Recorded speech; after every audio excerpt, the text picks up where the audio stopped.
Okay.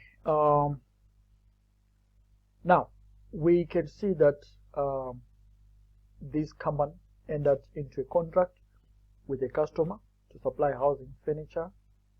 That is on 3rd September, as I've already indicated. Okay, 3rd September 20x3, and then the control of the furniture happened on that date. That is, the company performed or satisfied its performance obligation by delivering the furniture to the customer, and the customer assumes control of the furniture. So in that case, the performance obligation had been satisfied, and it was then eligible to recognize revenue from the contract. Okay, so the conditions to satisfy to recognize revenue had been satisfied because control had passed to the customer. Right? Now, the question that comes is, how much should they record as sales? Okay, how much should they record as sales? We can see that the amount of the payment is due on 3rd September 20x5, that is 2 years later. 2 years later, okay, of how much? Of 750. Now, this suggests that there is a significant financing service that has been given. Okay, this selling price of 750 includes a significant financing component. So what happens is we need to determine two things: the value of goods or of the furniture, which is the present value of future cash flows.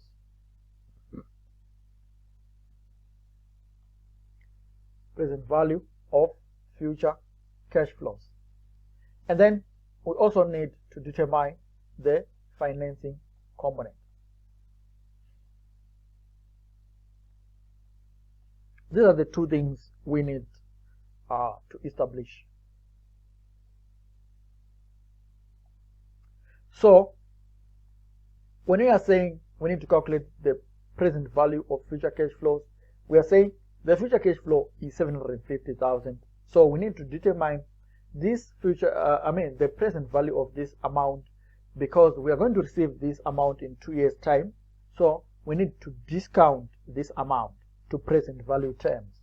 Okay, so we are going to discount at the rate of 7% per annum.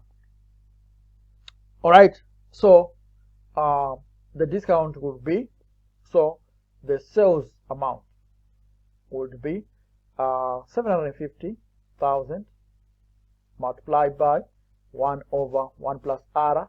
Our R is 7%, so 7 to the power 2. Okay, we're going to say to the power 2. All right, so let us use our calculators. So we get 655,000 and 79. So this means that we're going to recognize sales of 655,000 and 79. So the double entry for recognition should be we're going to debit receivables. Okay, this is our receivable on the date of transaction. Okay, on the date of the sale, debit receivables 655,079, and we are going to credit sales of the same amount.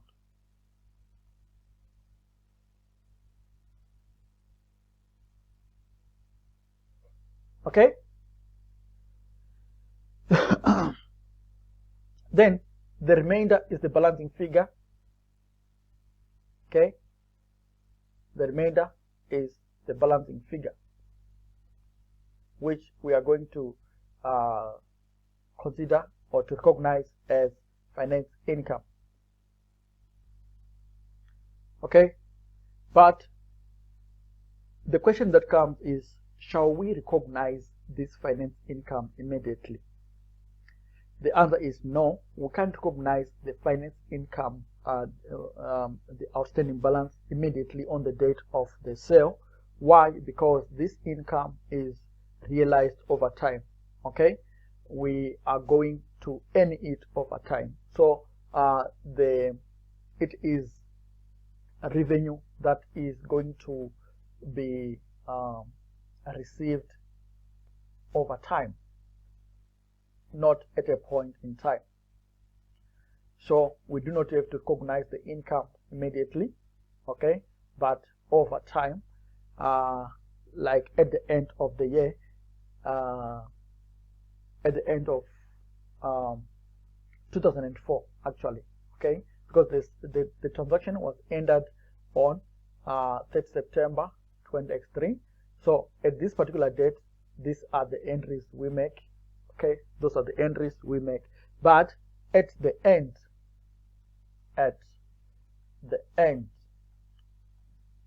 of 20x4, we then have to recognize 1 year. Remember, these are 2 years involved. Okay, but at the end of 2004, that's 1 year would have ended. So we then have to recognize the finance income for that part. Okay, the finance income for that part. So how do you recognize the finance income? We're going to increase again the receivable. So we are going to debit receivables. Okay, with how much? With the finance income. All right, the finance income is the unwinding of the discount. Remember, initially we had discounted 750,000 to give us 655,079. Now we then have to unwind the discount. Okay, so how do we unwind the discount? That's, we say 7%, which is the discount rate multiplied by the present value. Okay, the present value was 655,079. Okay, and then we get how much here?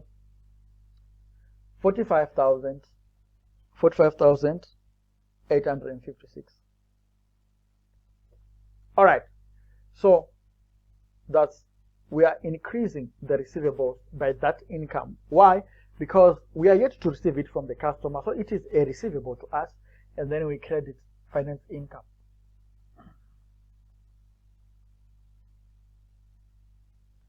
With the same amount. Now, this means that at the end of this particular year, our total receivables would be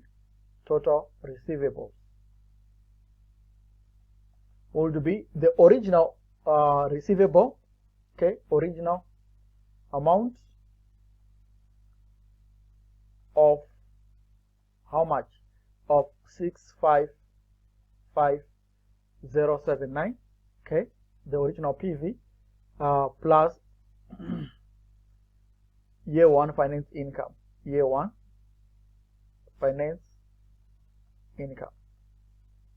which is 45,856. So if we add, we get 700, okay, and I mean 700,935. Okay, so this is these are the figures for this amount. I mean, for this problem. All right. Okay, so the total receivables, that's that amount, and the finance income. This one, the finance income goes to the statement of profit or loss. Okay, and we have also established the receivables. That's it. Okay, good. Now we can then try this particular question. I think we can give it a minute to attack this question. Bubble core. This company sells a car to a customer for $10,000, offering interest-free credit for a 3-year period. All right. The car is delivered to the customer immediately, so the performance obligation has been satisfied, so they are entitled to recognize revenue. The annual market rate of interest on the provision of consumer credit to similar customers is 5%, so this one is our discount rate. What is the transaction price? Now we can as well see that there is a significant time involved. Okay, so there is a significant financing component. So the 10,000 we are looking at should be discounted, and so this means that the sales value after discounting will be 10,000 multiplied by 1 over 1.05, because our R is 5%, to the power 3. Okay, because there are 3 years involved. So if we do that, we get 8,638.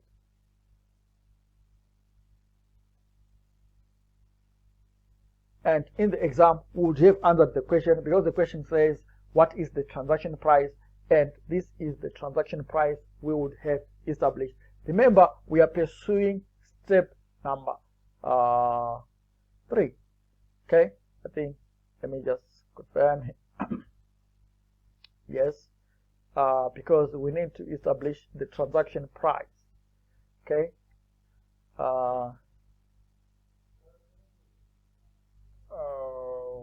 just 1 minute, sorry.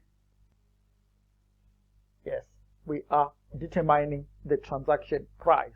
So that's what we are doing right now. Okay, now we then have to move on to the stage of establishing, to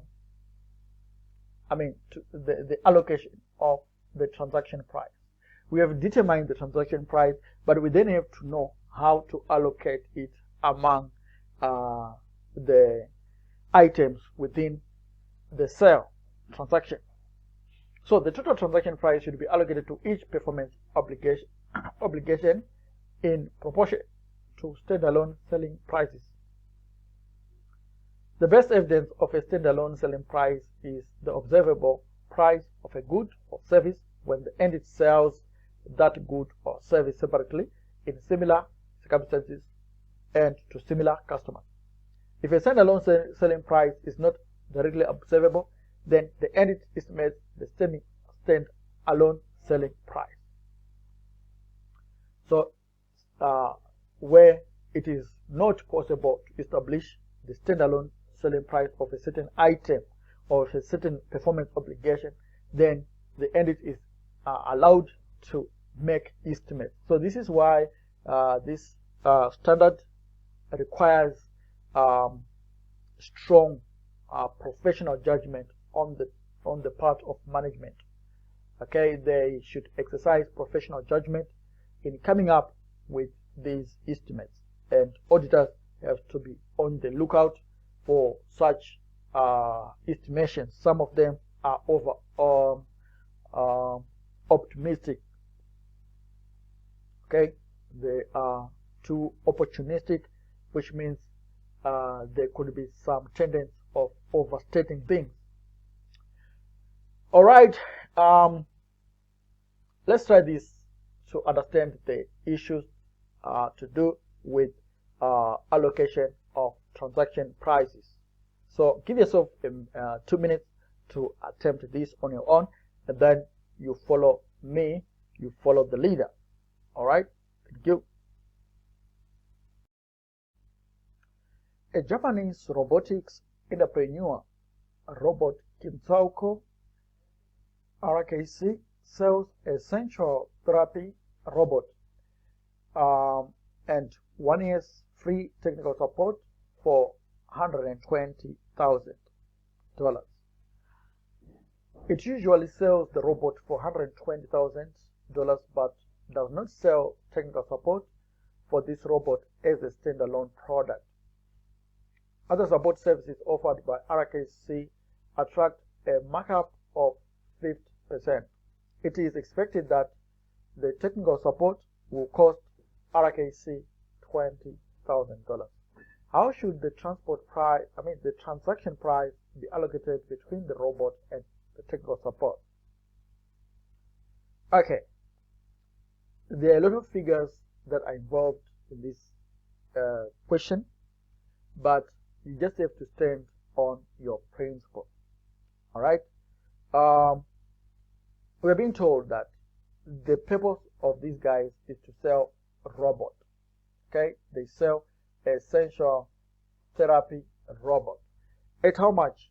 They are selling it at 120,000. As a unit, the robot goes for 120,000. However, they also do offer a free technical support service to their clients. Okay, so this technical support as a standalone costs $20,000. However, customers are not going to be charged this amount. Okay, they're not going to be charged. They are only going to be charged 120,000 for the robot. Why? Because the technical support is for free. However, in the eyes of the accountant, the technical support is not for free. Why? Because it has got a value. Okay, so we then have to estimate the appropriate value for the purpose of our records.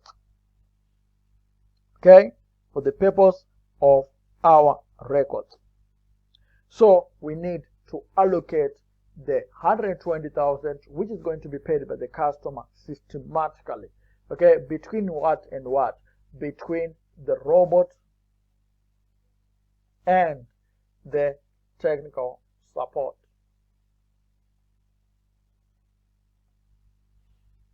Okay, so the robot, we are told it is 120,000. All right, and then the technical support. The technical support is said to be $20,000. Okay, that's the cost. So what is going to be the selling price?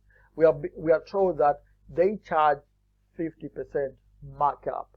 So that's 50% on top of the cost. So the selling price would become, the selling price of the technical support would be 20,000 multiplied by 1.5, and this gives us 30,000 bucks.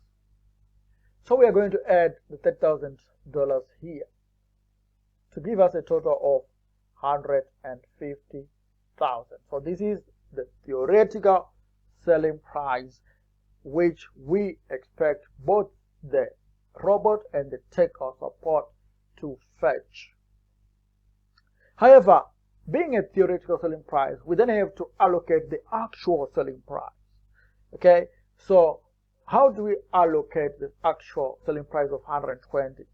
We are going to first establish the proportions. Right? So how do we do that? Right? We come here and say, robot, where are you? And the robot says, I am here.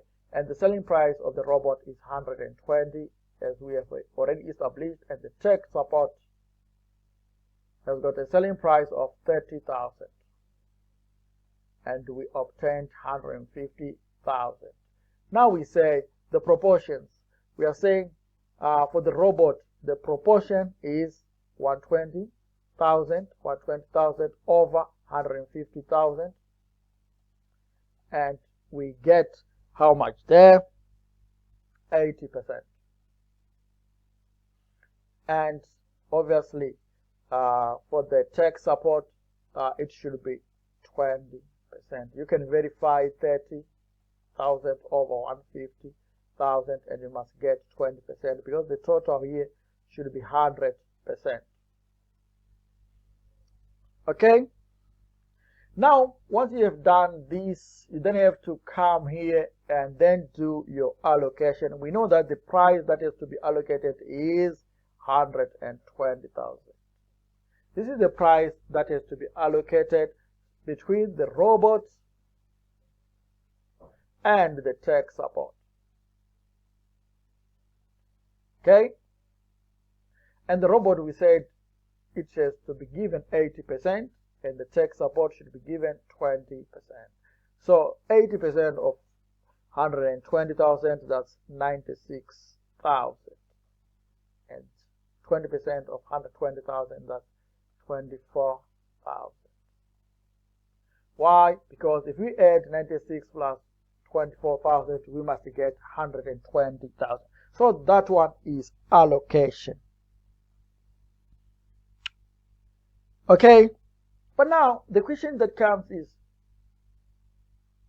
which revenue has to be recognized immediately? Obviously, when we sell the robot to the customer, when we deliver the robot to the customer assumes control of the robot, and in that case, we would have satisfied our performance obligation, and we are entitled to recognize the revenue from the robot immediately. So the revenue from the robot, this one is recognized immediately. Okay, what about this guy, the tech support? This one is, remember, we offer the tech support for the full year, for the whole year. Okay, until we offer the technical support, remember it's 1 year. Until we offer this technical support, we are not required to recognize the revenue, because the customer will say, hey man, we haven't satisfied the performance obligation. Okay, so we need to recognize this revenue after 1 year, or at the end of year 1. So we come here and say we recognize deferred income on the date of sale, on the date the robot is sold. It's deferred income. Okay, why? It is not yet ours, because even if the customer had paid, but it's still a liability. Deferred income is a liability. Okay, we still owe the customer a service. All right, so what do? What is the double entry? The double entry, on the date of the sale, we are going to debit the cash. Yes, we have received the cash, that's fine. How much? We have received 120,000. It's normal. We have received this money, 120,000, but we are going to credit, okay, we're going to credit sales. The sales we are going to credit are this much, 96,000. Okay, we're going to credit 96,000. And we are also going to credit a liability in the name of deferred income. How much? 24,000. Okay, that's it. We would have done our part. Okay, better. Please pause the video, scroll down. Okay, these are the other figures, right? And this is the question for you to actually assimilate what's going on. And let's move on. Now, let's then recognize the revenue. So after you satisfy all the other steps, you then have to recognize revenue.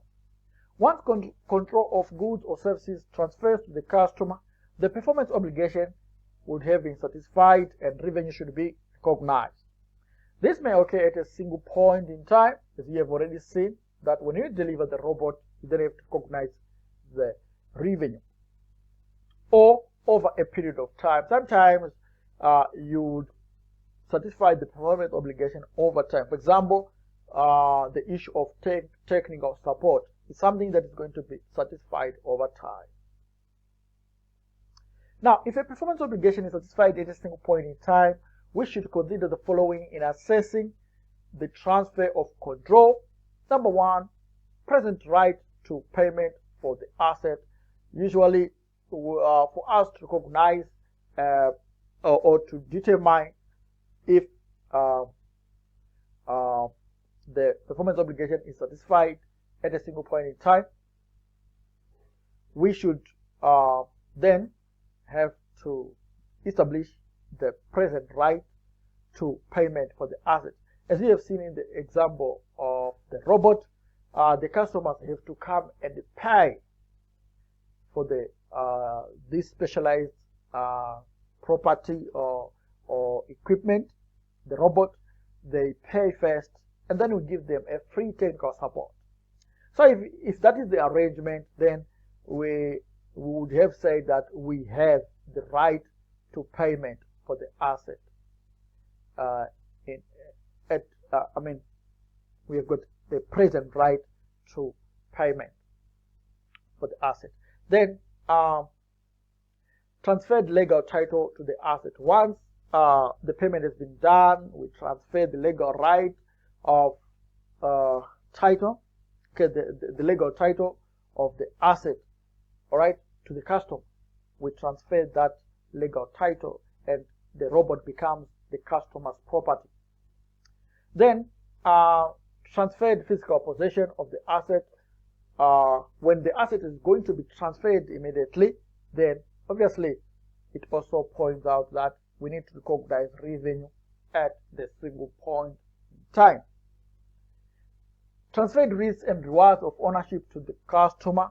Here, when the customer receives the robot, they are now having the honors of ensuring that the robot functions, the robot works, and so forth. Okay? So the risks and rewards associated with the ownership of the robot becomes in the shoulders of the customer. Then the customer has accepted the asset. We have to ensure that the customer has acknowledged acceptance of the asset. Okay? So if all these things are satisfied, then we need to recognize revenue at a point in time or at the date of the sale. Now, I want you to just do this question. Okay, you can pause the video and do the question on your own. It's like the same question which we have just attempted about the robot. However, this is another version of the story which you might come across in your upcoming examination.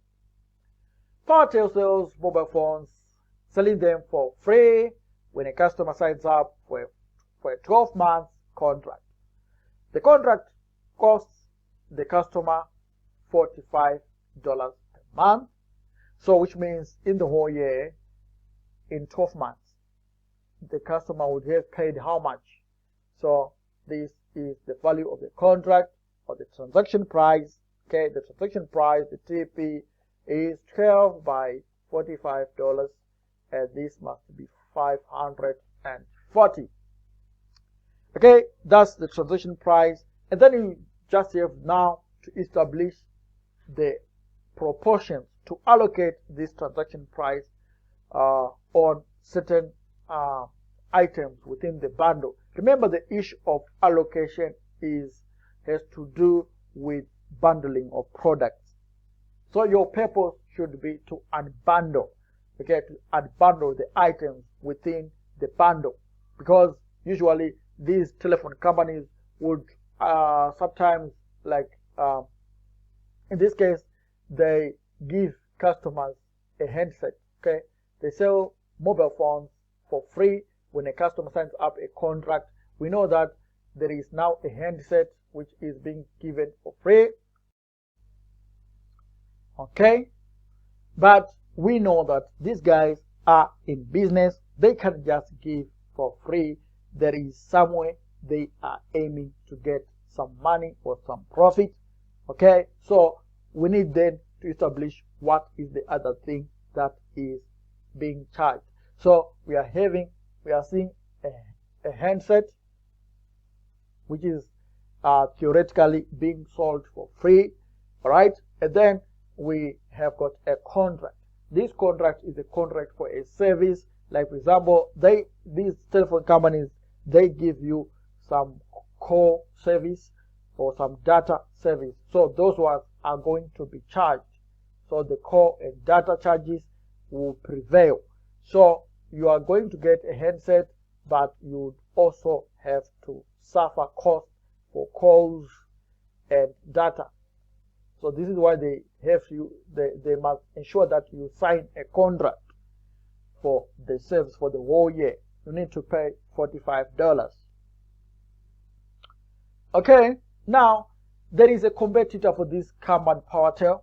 Okay, there's a competitor called Net1, who also sells mobile phones without a contract, selling the handset at $480. Okay, so we are knowing now that the handset goes for $480, and the call and data charges are $20 per month. Okay, so that's 20 multiplied by 12. 20 multiplied by 12. This means that that's 240. All right.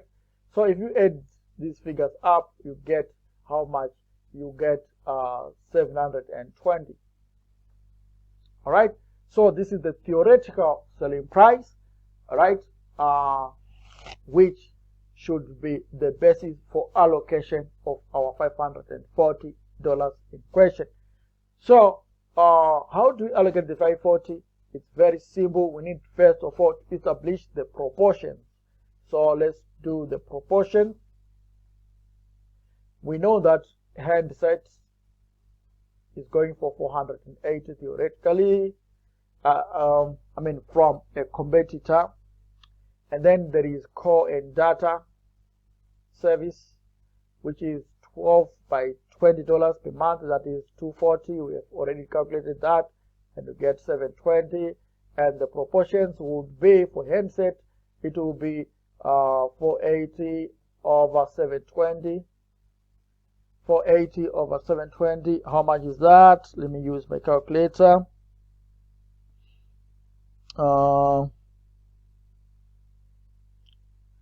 480 over 720, that's 67%. So that's 67%. And obviously this one should be 33%, because the total is 100%. Or you can confirm to say 240 over 720. All right. Once you have established that, you know that the amount to be allocated is $540. And we are saying we want to allocate this between the handset and the call and the data. And handset, we said that it is going to be given 67%, and this one 33%. So 67% of 540 is how much?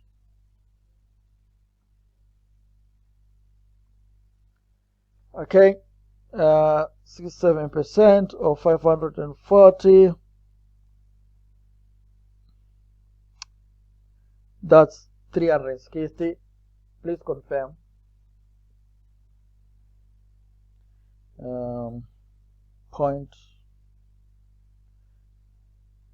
Yes, 360, and the remainder is the balancing figure. 360 minus 540, that's 180.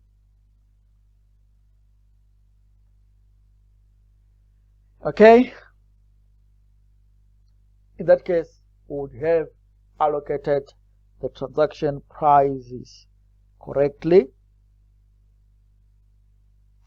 Now, the question still that comes is, how much revenue are you going to recognize today, and how much are you going to recognize over time? When you give the customer the handset, you would have actually satisfied the performance obligation, and you need to recognize this revenue immediately, because the customer has assumed control of the product. So here you recognize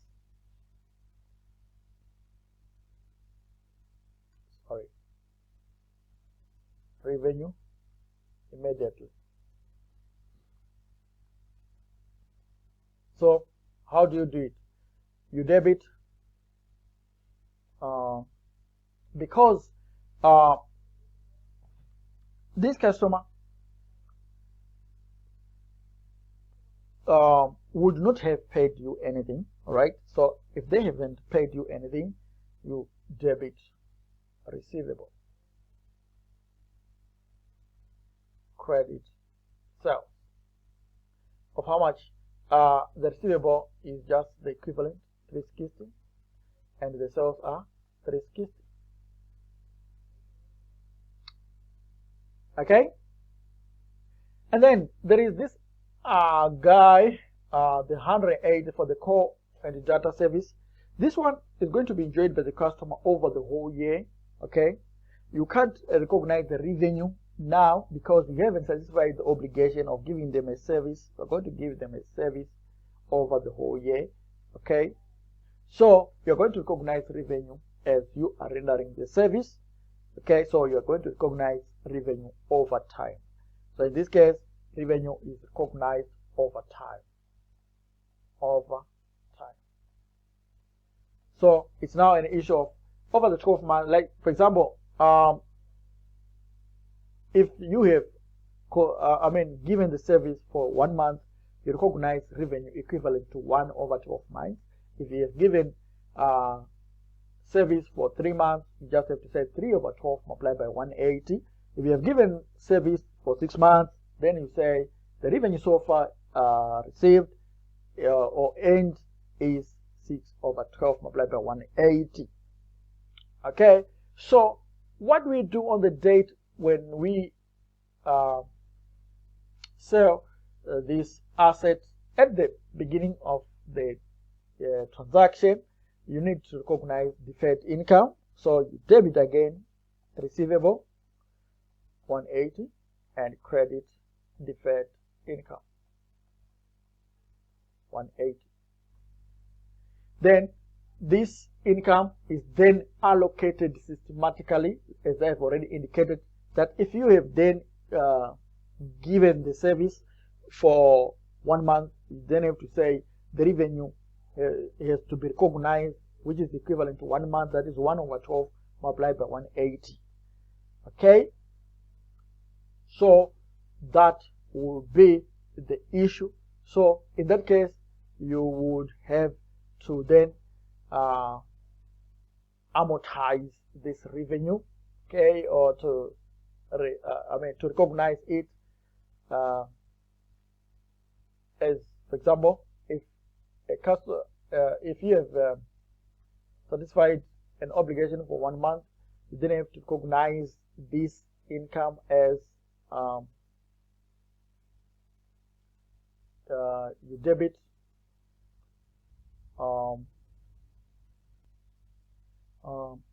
deferred income, that is 1 over 12 multiplied by $180.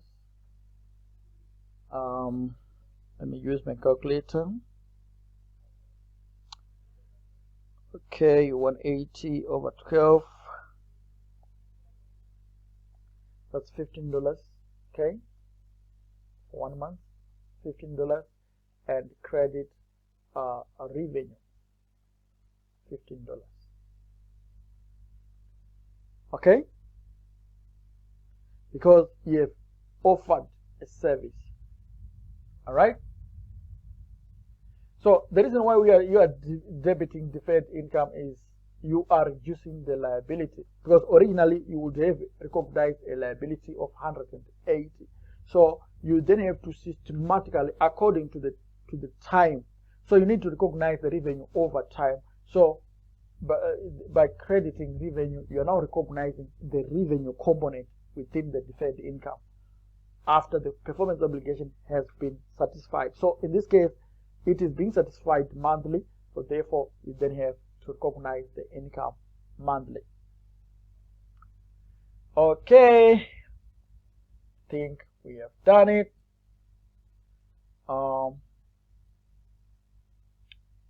This one is again a similar scenario, which we need to do this one in just 2 minutes. Let's try it. TechLight is a computer business that primarily sells computer hardware. As well as selling computers, it also supplies and installs the software to its customers and provides a technical support package over 2 years. So, supply and installation of the software and then technical support are our products. The business commonly sells the supply and installation and technical support in a combined goods and services contract. So these are the two that are being sold as combined goods and services contract, or as a bundle.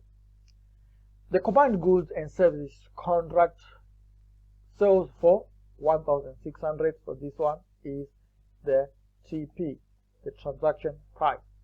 But if sold separately, the supply and installation is sold for 1,500 and 500 respectively. So you can see, having this information, you can then do the computation. If TechLight sold a combined contract on 1 July, please be careful of the dates.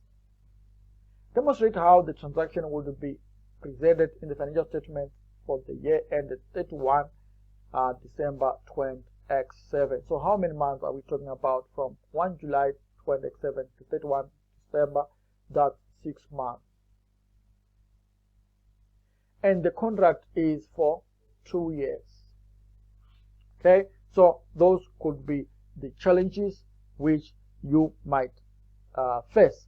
However, you then have to establish if there is a genuine contract. Remember, you need to satisfy the 5-step model in this, because at revenue recognition, you need to establish whether there was a contract. You need to identify if this is a contract with an economic substance that satisfies a business contract. So this one can actually be seen that this is a business contract. Okay,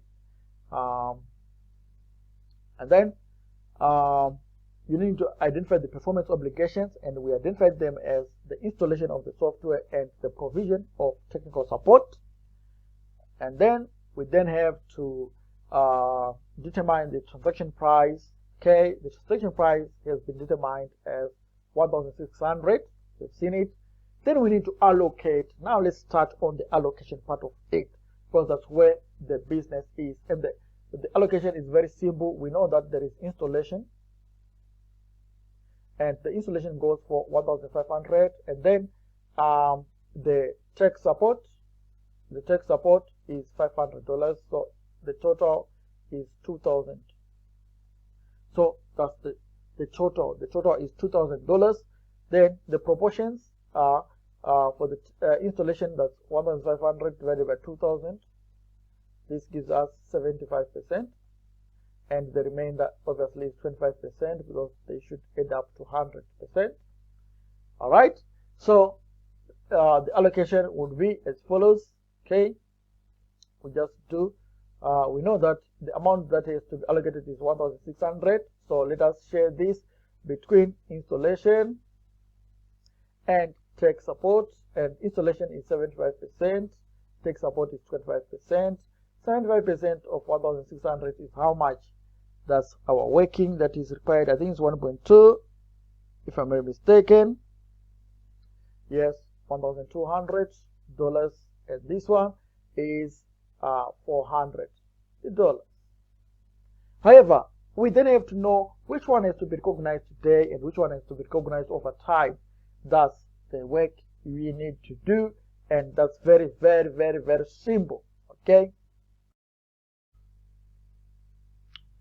Okay, so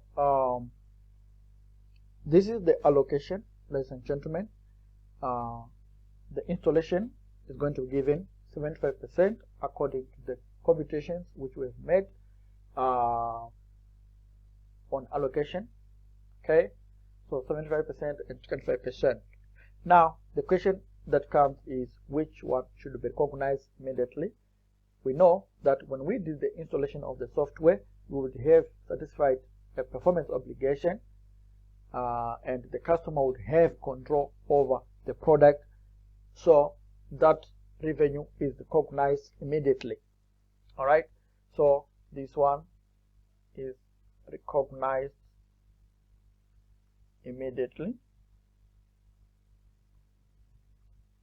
But the 400, the technical support, is going to be given over the duration of the contract, that is 24 months. So over 24 months.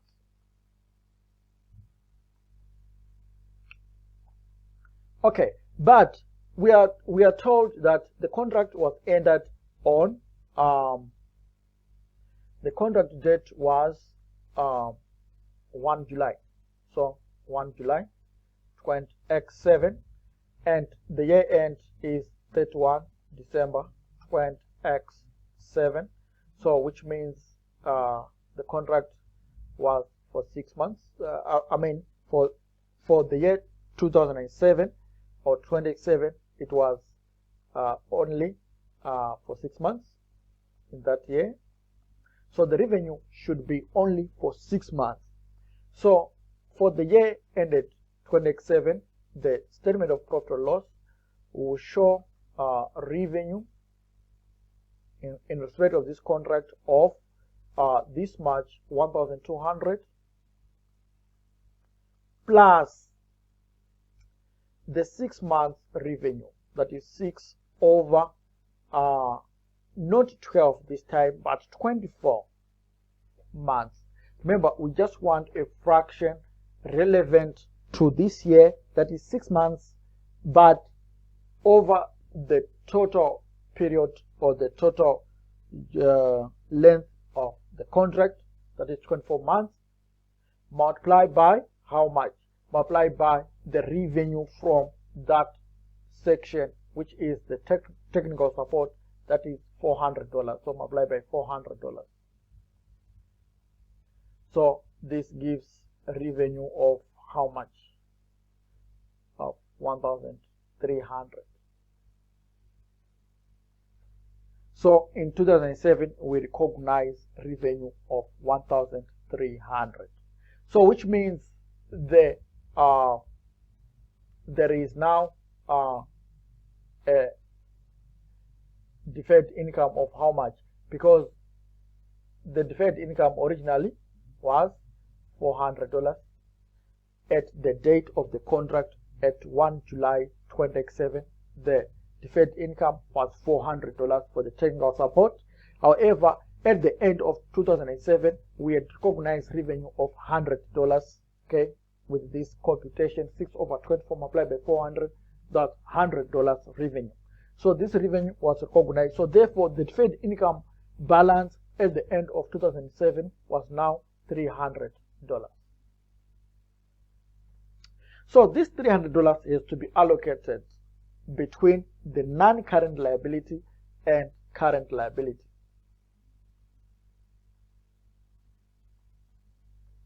But how do we then determine the current and non-current liabilities? We come back to our number line. We know that the duration of the contract is 24 months. But at the end of 2007, 6 months had gone. 6 months had gone. So we are left with how many months? 18 months. That is 1 year, 6 months. Okay, 1 year, 6 months. So, which means the current liability would be the period, the 12-month period from the year end 2007 to the year end 2008. This is the current liability section. So this is the period, okay, that is 12 months. And then the non-current liability, which is in another year, in 2009, which means this is the 6 months period. The 6 months period is the non-current liability. But the immediate liability, that is the current liability from the year end of 2007, is 12 months. So how do we then allocate? We then have to say, for the non-current liability, this one is 6 over 24 multiplied by the original liability was 400, which means 100 is the non-current liability. And then for the current liability, this is 12 over 24 multiplied by 400, and we get $200. And if you add this amount, 100 plus this one, we still come to our deferred income balance of $300. So these are the SFP figures. SFP. Okay, we have got the non-current liability. Okay, the non-current liability of $100 and a current liability of $200. I hope you are not lost. You can just rewind the video, replay it, and until these explanations sink in your heart. Now, let's touch one of the interesting topics in revenue, that is construction contracts. All right, because this revenue standard IFRS 15 has repealed IAS 11, construction contracts have been repealed. We then have to get all the guidance from IFRS 15. Now, if a performance obligation is transferred over time, the completion of the performance obligation is measured using either of the following methods. We have got the output method, where revenue is recognized based upon the value to the customer, that is upon work certified. So the formula is work certified to date divided by the total revenue. So if you are using the output method, that's the formula you use to determine the stage of completion, okay, or the percentage of completion. Then we also have the input method. This one, revenue is recognized based upon the amount the edit has used, that is the cost incurred or labor hours utilized. So the input method is equal to cost to date divided by total estimated costs. Okay, let's try example. Jacqueline entered into a contract to construct an office block for a customer. Jacqueline is entitled to payment for work completed to date. Under IFRS 15, this would mean that Jacqueline would satisfy its performance obligation over time. Details at the year end are as follows. All right, we've got the contract price 500,000, cost to date 300,000, estimated cost to completion 100,000, value of work certified to date 400,000. Stage of completion may be estimated either using cost values, that is the input method, or sales values, the output method. Okay, the first thing we need to do is to establish the totals. Okay, you need to have to look at the contract with the wider scope. Okay, how much was the total contract price? Okay, the total contract price was 500,000. So the TP was 500,000. And how much was the total or the expected total cost for the whole contract? Okay, this could be estimated as the work certified to date. Okay, so that's 400,000. So the total profit, okay, profit should be 100,000. Now, with this in mind, we then have to determine the stages of completion. Let's start with the input method. Okay, to establish the stage of completion. Stage of completion. All right, using the input method, we are saying we need to know the cost to date.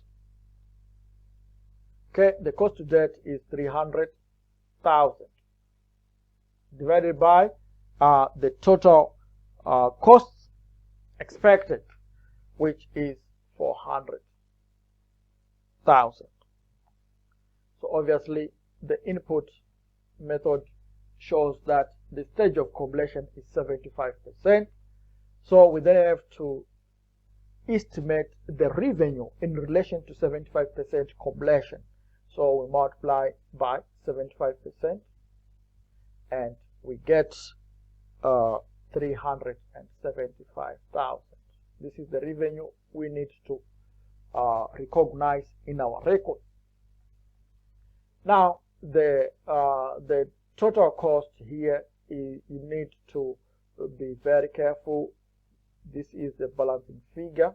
Okay, the total cost should be the balancing figure. So let's move on to the expected profits, which is actually 75,000, and the balancing figure should be the the total cost.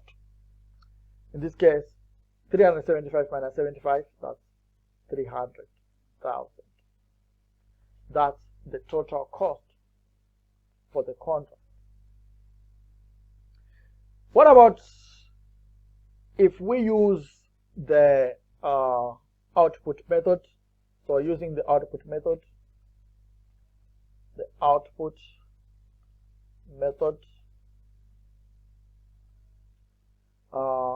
the stage of completion would be based on the work certified divided by, that's work certified divided by revenue.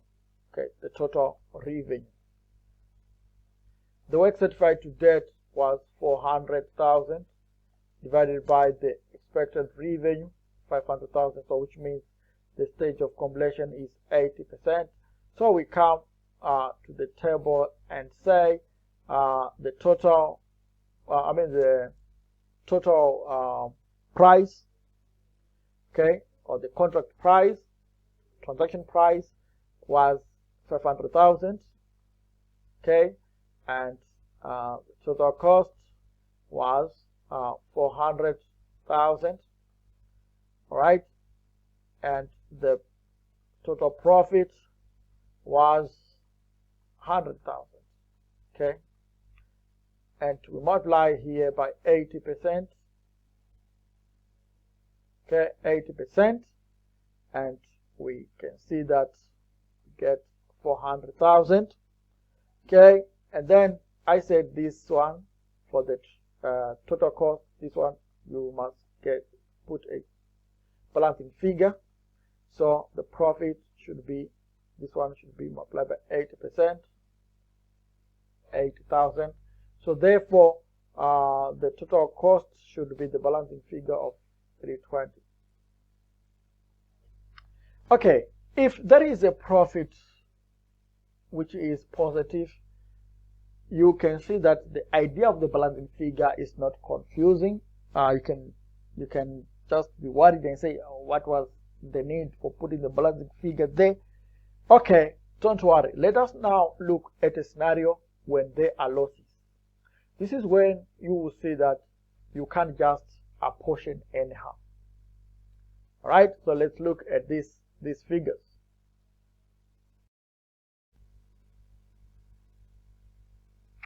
Okay, now when we were calculating, when we are apportioning the costs or estimating the costs in a profit situation, you could see that you could actually have done the apportionment of the 80% here right across from the top to the bottom. All right, but now this was because the standard Ifrs 15 allows the such type of treatment of costs, of profits. All right, but now if there is a loss, if this figure here is a loss, then the treatment differs. Why? Because the losses have to be recognized immediately in full. Okay, we can't say we determined a loss, a 30% loss of the contract at this stage. No, if there is a loss, we just have to recognize everything in full. So suppose you have determined that the figures for the total revenue were 500,000, total cost 600,000, and there is a negative, a loss of $100,000, and the stage of completion was 80%. The total revenue is apportioned in terms of the percentage of completion, that is 80%. So 80% multiplied by 500,000, you get 400,000. The total cost, this should be the balancing figure. All right. Now, if you just say, go across, you would discover that you end up saying the total cost is 480. And this would be wrong. You get the wrong answer. The total cost in this case should be the balancing figure. Why? Because you need to recognize the whole loss of 100 immediately. And then when you put your 100 loss there, then it means your total cost has been 500,000 for the contract. Okay, that's the logic there. You need to be aware of, right, in the examination. All right, let's move on to the next item. Now guys, I'm sure you appreciate that so far we have been looking at statement of profit or loss figures. Okay, when we were doing all these when we were calculating the losses, portioning them, when we were computing the total revenues, the total cost, and then the total profit or losses, we were computing figures which are related to the statement of profit or loss, okay, in relation to these construction contracts. All right, so right now we then have to look at statement of financial position figures, okay, and quite often you might be asked in your examination to explain or to compute what are called contract assets and contract liabilities. So for you to come up with those figures, this important template should be kept in mind. All right, so we have got what are called the costs incurred to date. All right, and then the profit in relation to that contract calculated as normally as we did. Okay, and then progress billing. All right, usually during the construction we would have billed the customer, all right, and we receive something. All right, so this could be the receipts or the cash that has been paid by the customer, so we need to deduct that cash. All right, and then we determine the contract asset or contract liability depending on the on whether it is a positive figure or a negative figure. If it is a positive, then it becomes a contract asset. Okay, it will be a contract asset. But if it is negative, then it becomes a contract liability. Okay, so in short, this is what we are referring to by this template.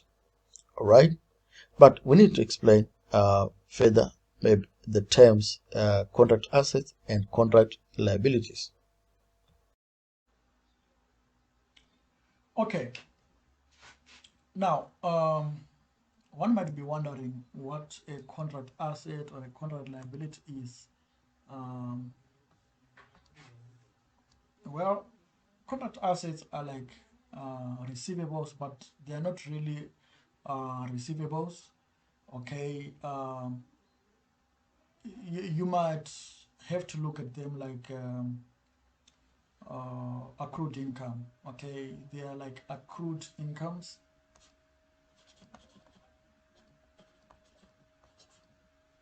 Sorry, accrued income.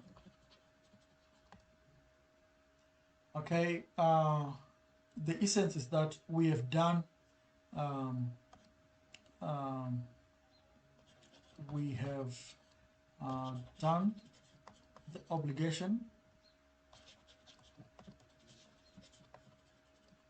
but we have not yet invoiced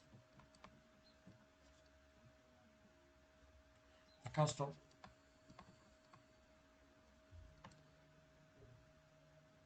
Okay, would have done something, would have done our performance obligation, but we haven't invoiced the customer. So that's why they are different. That's the difference between a contract asset and a normal receivable. All right, we are entitled to the income, we are entitled, but we are yet to invoice the customer. So the opposite is true for contract liabilities, and we can consider contract liabilities maybe as deferred income, something like that. Okay, or maybe the customer is paid in excess of what the contract invoice was saying. So that's the idea of um, contract liabilities and contract assets, right? But um, I think that's the background of them. Now let us try this particular example. All right. On 1 January 2024, DMC entered into a contract with the customer to construct a specialized building for an agreed price of 30 million. At 31 December 2024, DMC had incurred cost of 40 million and estimated that costs to complete the contract, would amount to a further 7 million. DMC measures progress towards contract completion using the input method based on costs incurred. At 31 December, DMC had received 12 million from the customer. How would the above contract be reflected in the financial statements of DMC for the year ended 31 December 2024? We just have to use the template as usual. Okay, and this is the template, ladies and gentlemen. We can use this template to work out this problem. Okay, so as usual, we need to get our total figures. Okay, so the total contract price was 30 million. Okay, that was the agreed contract price, 30 million, and the total costs so far, the total costs are the costs which are expected to be incurred for the whole contract. Okay, the total contract costs. So we are told that so far we had incurred a cost of 14 million, but it is estimated that further costs amounting to 7 million would need to be met. So 14 plus 7, that's 21 million. So these are the costs which are expecting, and the total profit should be 9 million. And now this company uses the input method in valuing its, in ascertaining the stage of completion. So if we use, this is called the input method. So if we use this method, we then have to use the cost incurred to date over the expected total cost. So far they've incurred So we are saying stage of completion or percentage completion is equal to the costs incurred so far, which was 14 million, divided by the total expected cost of 21. So this gives us 67% as the stage of completion. Okay. So we can now use the template from this. We go back to the template. All right. Now, the template is telling us that the cost incurred to date, all right, as the first variable. So we can at least use this space. Costs incurred to date in millions. So the costs incurred to date are 14 million. We then have to add the profit, which is expected in the contract. Profit, excuse me. The profit expected is 9 million. However, we only take 67% because this is the stage of completion. So 9 million multiplied by 67%, we get 603 million. And then we have to consider the progress billings or receipts which have been received from customers. So far, we have received $12 million from the customer. So, all right, another figure. So let us use our calculators to get whether there is a contract asset or a contract liability. There's only going to be a contract asset if the figure is positive, or a liability if it is negative. So in this case, we get 803 positive, and this is a contract asset. So that's the contract asset, ladies and gentlemen.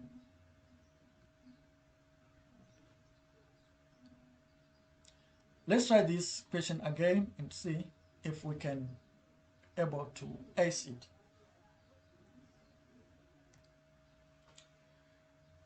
The following notes are relevant. Okay, this is an extract from a past exam question. Okay, Zug & Co. entered into a contract where the performance obligation is satisfied over time. The total price of the contract is 9 million. Okay, so as usual, our TP 9 million, and total expected costs are 5 million, so TC 5 million. Obviously, the total profit is 4 million. Okay. Now, progress towards completion was measured at 50% at 30 June 2027 and 80% on 30 June 2028. The correct entries were made in the year ended 30 June 2027, but no entries had been made for the year ended 30 June 2027. So we had initially recognized correct entries in June at the end of the year 2007, but now what is left is for 2008. All right, so let us determine what happened in June 2007, how much was recognized of the revenue, and then we know what is the revenue we should recognize for the year ended 30 June 2008. All right, so we just come up with our table as normal. So this is the information we need to use as our first column information. All right, so we come here. All right, we know that the transaction price is 5 million.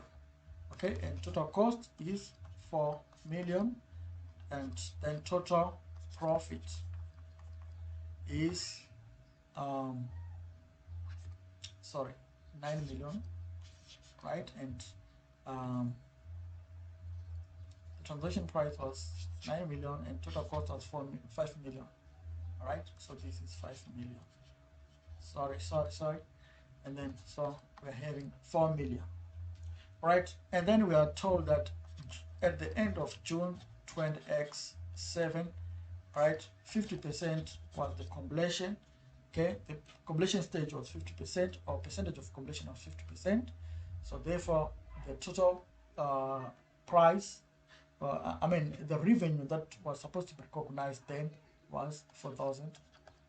I mean, that was recognized was 4,500.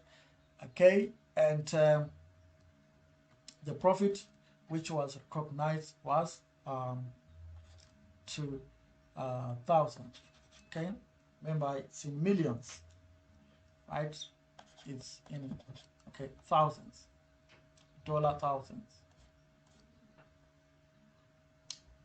Okay, obviously the transaction costs to be recognized is 2.5, which is the balancing figure. Okay, now at the end of June 20x8, we are told that the stage of completion is now 80%, right? But we can't overlook the fact that the 50% had already been recognized. So what we need to recognize in the year ended June 20x8 is the extra, the 30% extra, or the additional 30%. So 30% of 9 million, that's 2.7. So 2.7, and then 30% of 4 million, that's 1,200. And the remainder is what we are going to call the costs. Okay, the total costs is our balancing figure. Let us calculate that. This is 1.5. So you need to read the question. If the question says that stage, the previous stages have been already accounted for, like for example in this case 50% had already been accounted for, all right? So for the coming years, just you have to consider the additional, because in a year we only have to recognize relevant revenues and expenses in that year as our profit or loss items. Okay, that's it. This is the question. All right, now let's move on. Let's now talk of sell or return arrangements. Okay, aspects to do with consignments. Consignments arises where a vendor delivers a product to another party, such as a dealer or retailer, for sale to end customers. Okay, the event is recognized in the books of the entity that bears the significant risk and reward of ownership, that is risk of damage, obsolescence, lack of demand for vehicles, no opportunity to return them. The showroom owner must buy within a specified time if not sold to public. All right. Usually on initial date of transaction of transfer of inventory from seller to dealer, the seller does not recognize the sale as he doesn't know if the goods are to be returned or not. He continues to recognize his inventories. Thus, the closing stock and cost of sales figures of the goods on the sale and return arrangement have to be reversed if they had been recognized initially. Okay, so we are saying we are having two companies, company A and company B. All right, company A supplies B with inventories so that B sells. So this guy is the principal. This guy is almost like an agent. So the inventory which has been transferred to B can be derecognized by A if the agent relationship does not exist. All right. So if A transfers the inventories to B and B assumes all the risk and rewards about that inventory, then a sale should be recognized, obviously. However, if A transfers to B but B has the right to return the goods if they are not sold to B, and to A, and then A has to bear all the costs for damages and so forth which occur to the event, then there's no sale. Okay, it is called a sell or retain arrangement. In that case, it will be a sell or retain arrangement. Okay, so where principal agent relationship exists normally, that's where we have got these sell or retain arrangements, because um, we only have to wait for B to confirm that they have sold. A customer has confirmed that they are going to pay us. All right. So the goods have been sold. However, if there's no such confirmation, we can't recognize the inventories from our records. Okay, so we'll continue to recognize the inventory as our own inventory, despite the fact that they are now being held by B for the purpose of sale or distribution. All right, so let's look at this example.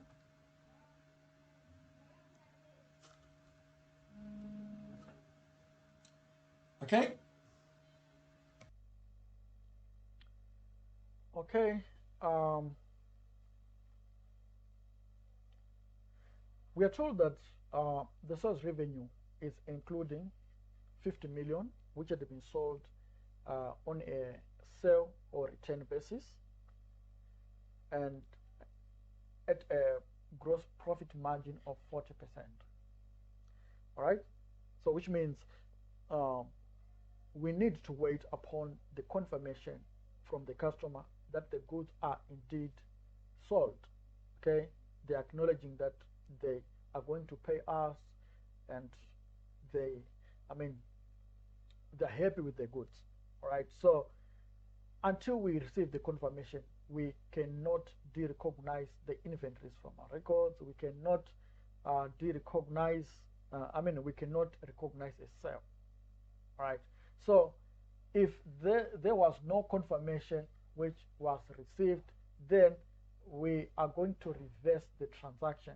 So to reverse the transaction, we need to debit the sales, or debit revenue 50 million, and credit receivables 50 million. Okay, that's reversing the transaction.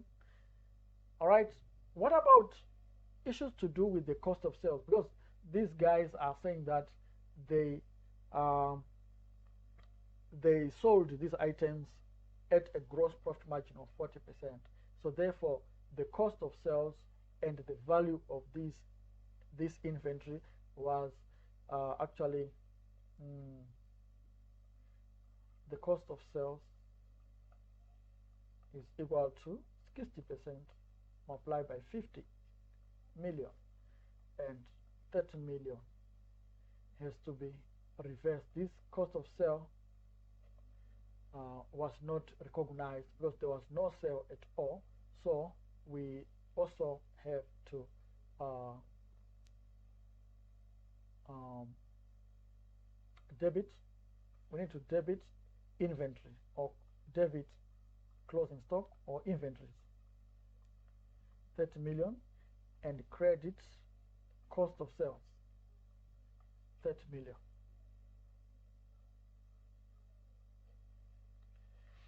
Okay, so these are the adjustments which you need to um, correct in a sell or return arrangement. Let's look at other scenarios. Sell and repurchase agreement. Okay, when a vendor sells an asset to a customer and is either required or has an option to repurchase the asset, the legal form here is always a sale followed by a purchase at a later date.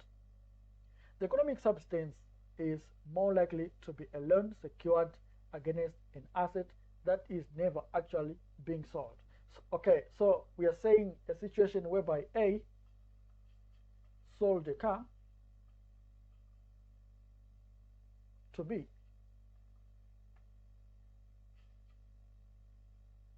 Okay, for $5,000. But A has an option of buying the car from B at a later time or point in time. So in this case, the economic substance is that this should be treated as a loan. Okay, it should be treated as a loan. Why? Because A has just used his car to secure the loan from B. All right. Although the legal form, the registration books and so forth would have been transferred to B, but in essence, in the economic substance is that a loan has just been secured using the car. So if it is a loan, then the aspects of Ifrs 9 financial instruments come into play on the recognition and measurement of the loan. Okay, the recognition and the measurement of the loan.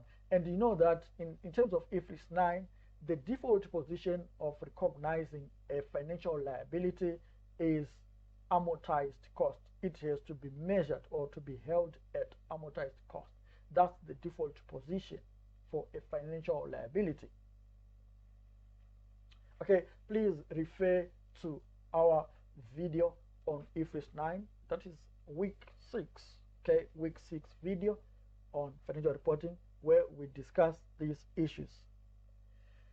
All right, let's move on. I think there is an example. Yes, there is an example. Polo sells its head office, which cost 10 million, to Rima, a bank, for 10 million.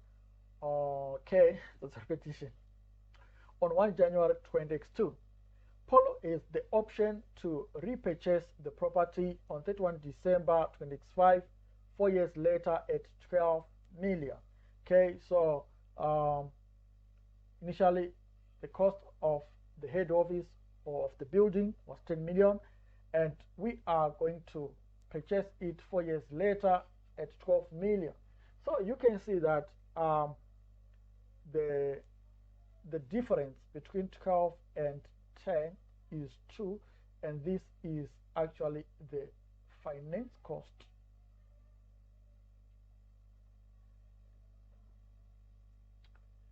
Okay, that's the finance cost, okay, or the interest that is going to be charged on this loan. All right, Polo will continue to use the property as normal throughout the period, and so is responsible for its maintenance and insurance. The head office was valued at transfer on 1 January 2022 at 80 million. Okay, and is expected to rise in value throughout the 4-year period. Right. Now, the rules of Ifrs 9 have to be considered. Okay, have to be considered. Okay, in terms of Ifrs 9, okay, the financial liability is recognized at net proceeds less any issue cost and any discount.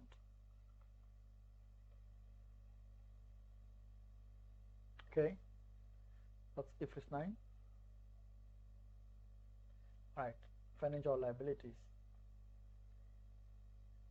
They are measured or they are recognized at net proceeds, less any issue cost, and any discount.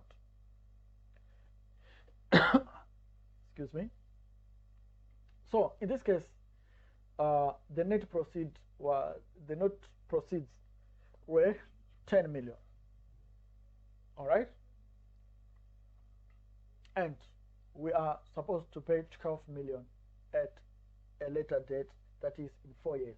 However, when the transfer was done, or when the transaction was done or was entered into on 1 January 2022, the fair value of the property was 18 million.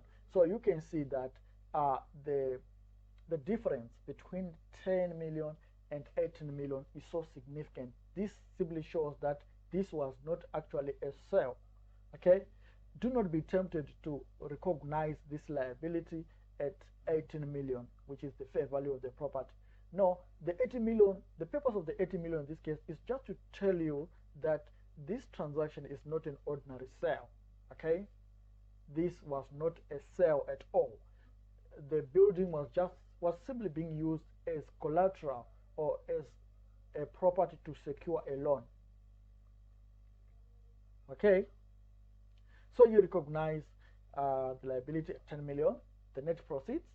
Okay, so you were supposed to debit cash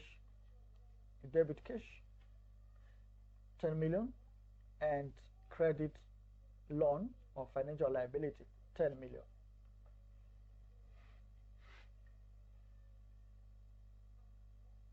Okay, so you need to tell the examiner that the reason why I'm treating this as a loan is that the building is being sold at far below market value. Okay, far below market value, and the company is going to pay or to buy back the building at a later date at a price that is again far below market price. So this is not a loan. This is not a sale transaction, but a sell or repay. A sell or repurchase agreement. Okay, a sell or repurchase agreement. So the building has only been used to secure a loan. So we are going to debit cash and credit financial liability, in bracket a loan, all right, with a finance cost of 2 million. That is the difference between 12 and 2 and 10 million. That's 2 million. So we debit cash 10 million and credit loan 10 million. I think if you say so, you're going to get your marks.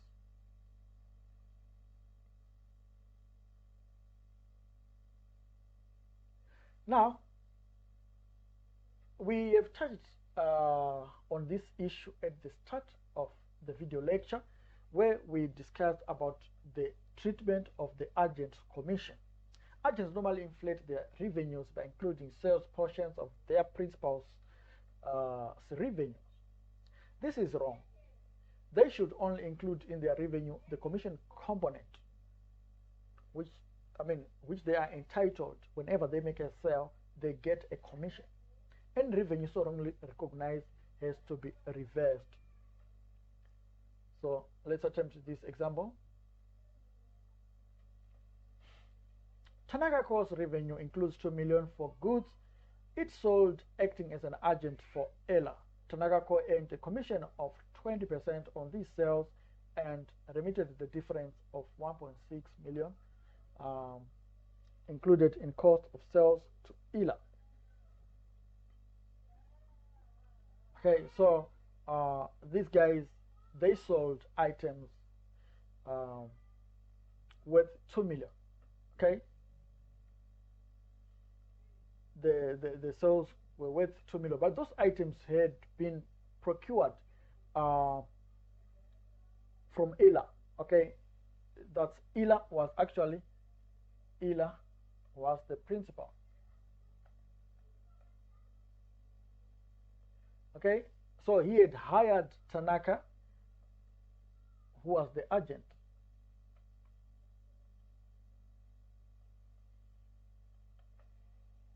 So Tanaka was the agent.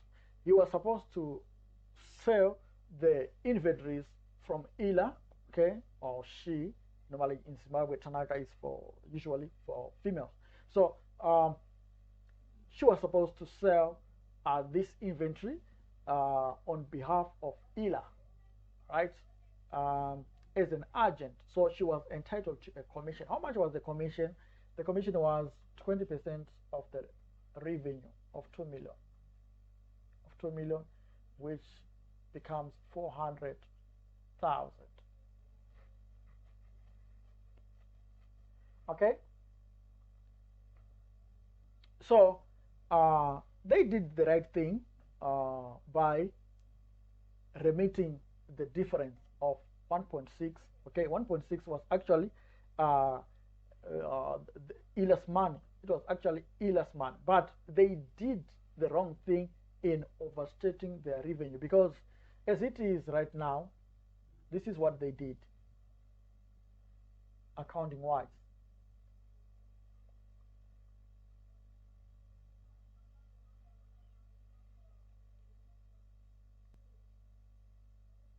she simply debited the cost of sales, 1.6 million, and credited cash, 1.6 million.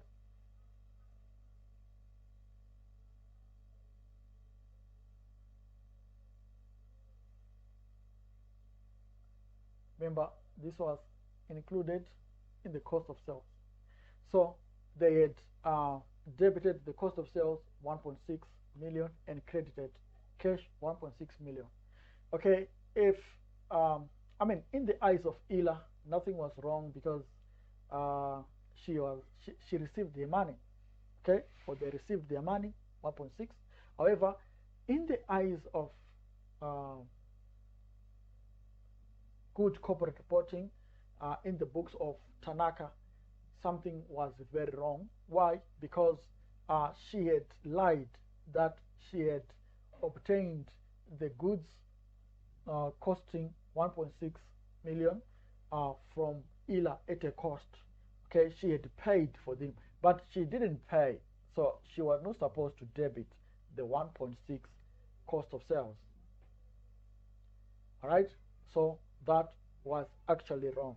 Secondly, she did not make any sale worth 2 million. Okay, she was just an agent, and she was supposed to have only recorded the revenue of $400,000, her commission. This was the amount. The $400,000 was supposed to be her revenue. So she has overstated the revenue by how much? She has overstated the revenue by 1.6 million.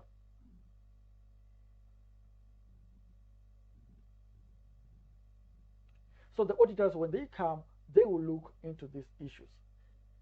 Again, the shareholders are going to suffer. This is why this standard was meant to rectify anomalies in the capital market. The shareholders would think that Tanaka is making a lot of money when Tanaka is actually an agent who was supposed to have only recognized revenue of 400,000, but ended up recognizing $2 million, an overstatement of almost 500 or 300% overstatement. Okay, so what shall we do to correct this? All right, we are saying this was what Tanaka should have done. Tanaka should have debited cash 400,000, credited revenue or sales 400,000. Okay, to recognize the sale of goods. I mean the commission after the sale of goods. Okay, so the revenue in bracket is the commission. This was his commission, and then in respect of the 1.6 million, he was also supposed to have debited cash 1.6 million and credit liability 1.6 million.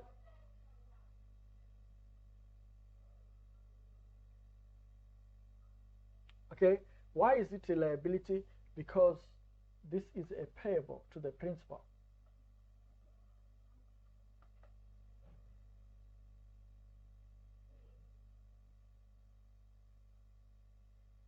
This was the ideal position. She was supposed to have done this. So position,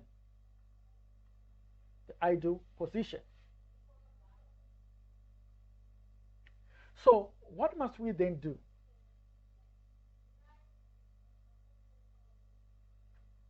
Okay, because what she did was to debit cash and sales, and then debit that. Okay, So we then have to correct this anomaly, okay? Because the cost of sales was supposed to be 0 and the revenue was supposed to be 400,000. So we then have to come here to correct this anomaly. We need to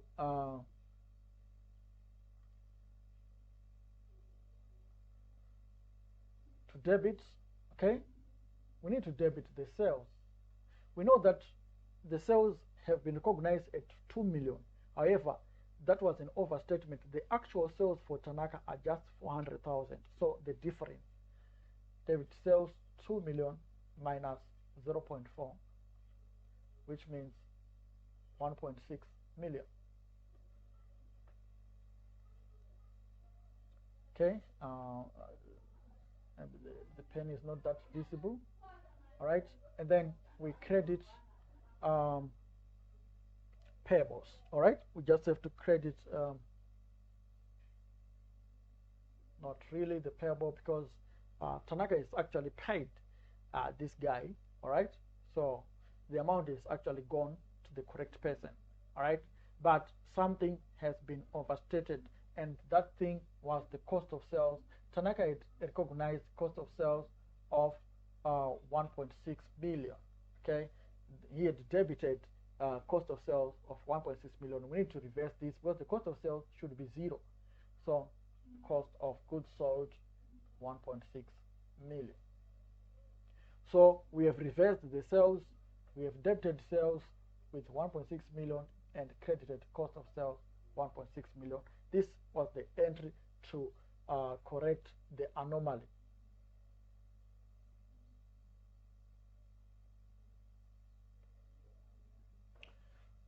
Okay, I think we have concluded our part on Ifrs 15. Now we need then to meet on Ifrs 16 leases. All right, this is the next part of this week's tasks, okay, which we need to complete as well. So until next time, ladies and gentlemen, may we continue to feel excited. I mean, to be very, very excited. Thank you very much.